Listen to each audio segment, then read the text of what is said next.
Olá pessoal, sejam bem-vindos, aqui é o Luiz Carlos Muniz.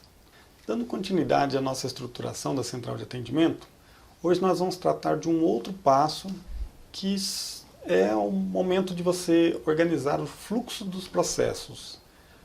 Como nós já havíamos levantado alguns itens, do nosso catálogo de serviços, abordamos outros aspectos, agora chegou o momento de nós pegarmos cada item desse do catálogo de serviços e organizar então o passo a passo de resolução de cada item desse. Então nós vamos mostrar lá no micro como nós vamos poder organizar isso daí, ok? Vamos lá. Bom, nós vamos usar aqui então a planilha sobre fluxo de processo, catálogo de serviços, e continuando com aqueles mesmos valores que a gente tinha olhado no último exercício aqui de canais, usando os mesmos valores aqui, vamos entender então que passo é esse agora. Se nós temos, então, vamos pegar aqui o exemplo de segunda via de boleto. Vamos imaginar que na reunião que é feita com as áreas, como a gente resolve isso? A central diga assim, bom, eu já tenho um site que eu gero a segunda via de boleto no prazo, então eu mesmo resolvo isso. Então, o que nós colocaremos aqui?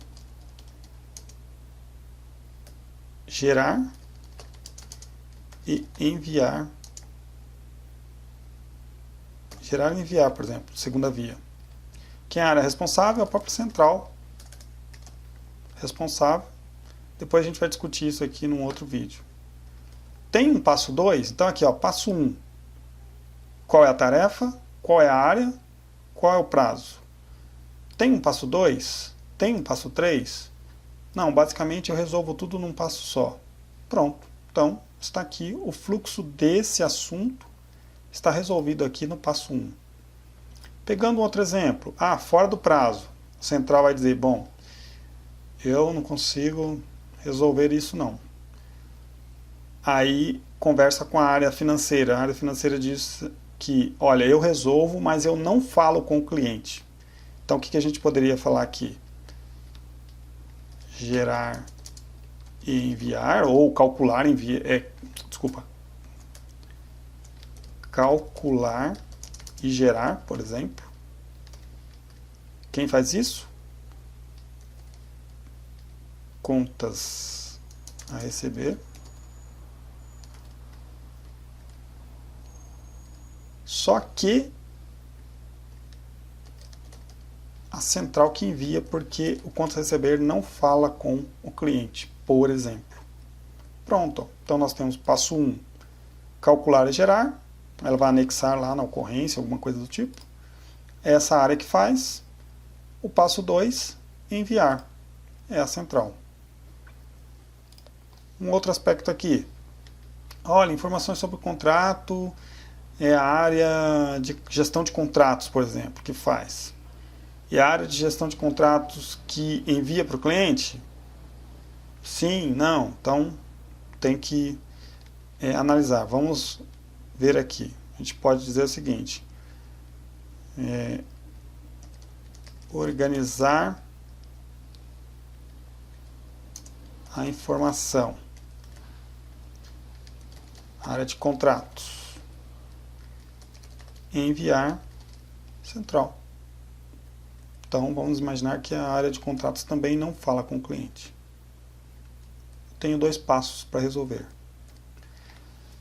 Esse outro exemplo aqui, um reparo de assistência técnica. Bom, como que eu poderia resolver isso?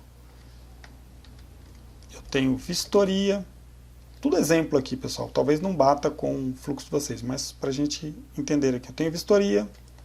Quem faz isso? A área de assistência técnica. Depois eu tenho a parte do reparo.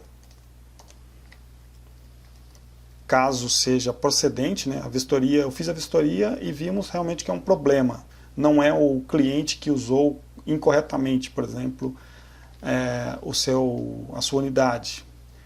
Então, tem o reparo, que é essa área de assistência, e depois tem, por exemplo, pesquisa de satisfação. Vamos imaginar que seja o fechamento mesmo da ocorrência. Isso daí a central faz. Então eu tenho aqui 3 passos. Passo 1, vistoria. Passo 2, o reparo. E depois o passo 3, que é uma pesquisa para saber se o cliente realmente considera que o problema dele foi resolvido. Aí aqui esse campo, geralmente para ter algumas observações, algum tipo de comentário a respeito do fluxo. Então, basicamente, essa é a estrutura simples. Claro que quando é um projeto mesmo, você vai fazer a implementação, você acaba colocando outras informações aqui, se aquele assunto ele é resolvido no primeiro contato, coisas dessa natureza, mas aí é algo mesmo, um projeto mais complexo. Aqui, para dar uma noção básica para vocês, é isso.